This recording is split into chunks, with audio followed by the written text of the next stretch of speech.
একেবারেই সহজ অল্প উপকরণের নুডলস রান্না করতেছি বললে ভুল হবে।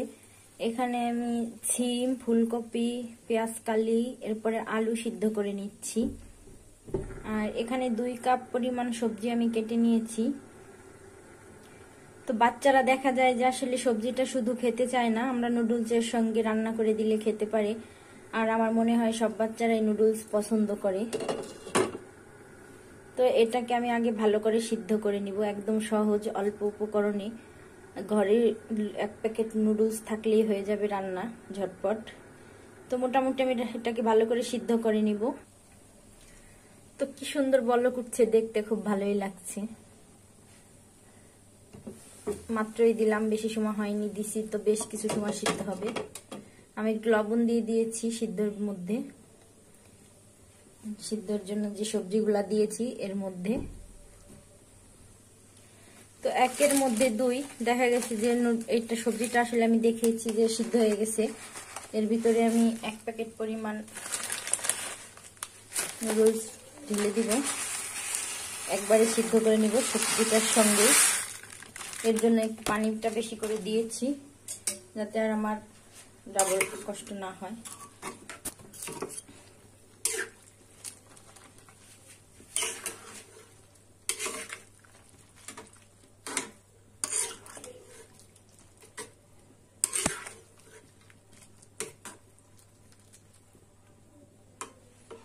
তো বাচ্চাদের সঙ্গে আসলে একটু চালাকি করা।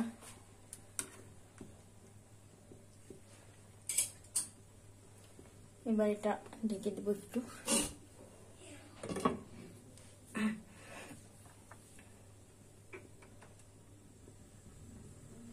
তো বেশি সময় লাগবে না, 2-3টা বলক উঠলেই হয়ে যাবে। আর আমি নুডলসটা একটু খুব নরম করব না, হালকা একটু সিদ্ধ করে নিব, না হলে একদম নরম হয়ে যাবে। আর নরম হলে ভালো লাগে না, নুডলস আসলে খেতে ঝরঝরে হলে ভালো লাগে।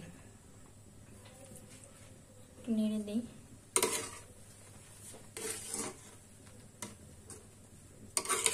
আমি একটু লবণ দিয়ে দিয়েছিলাম সবজি সিদ্ধর সময়, এর জন্য আর এখন কিছু দেওয়া লাগবে না।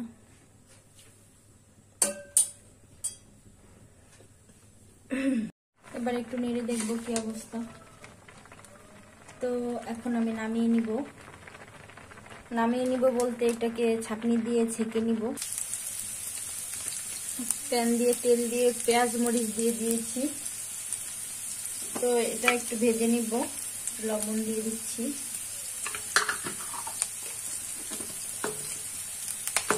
আস্তে আস্তে করে একটু ভেজে নিব।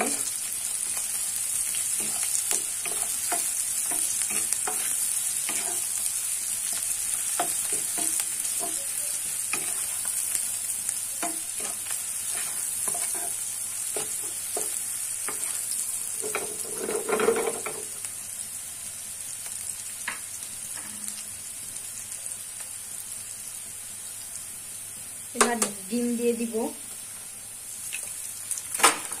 2টা। এতে নেড়ে নিব ভালো করে।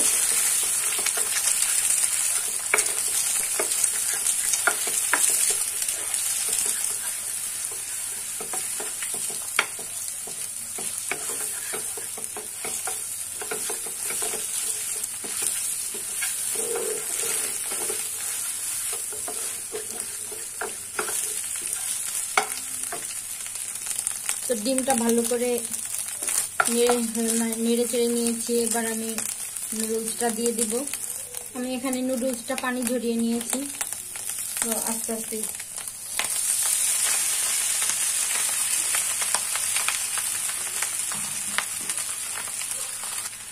এবার নেড়ে চেড়ে নিতে এবার আমি যে মশলাটা ছিল নুডলসের প্যাকেটে, সেই মশলাটা ভালো করে দিয়ে আবার একটু নেড়ে নিব।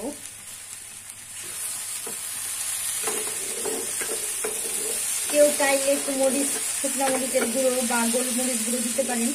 তো আমি আর ঝাল এখানে ব্যবহার করতে চাচ্ছি না।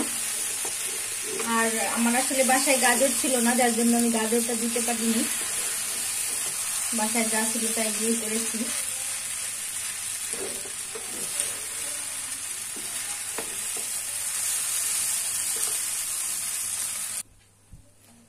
তো তো আমার রান্না শেষ, এবার বাচ্চাদের দিয়ে দিব খেতে। আর সবাই ভালো থাকবেন। আর আমি একদমই সহজ একটি রান্না দেখালাম। তো আল্লাহ হাফেজ।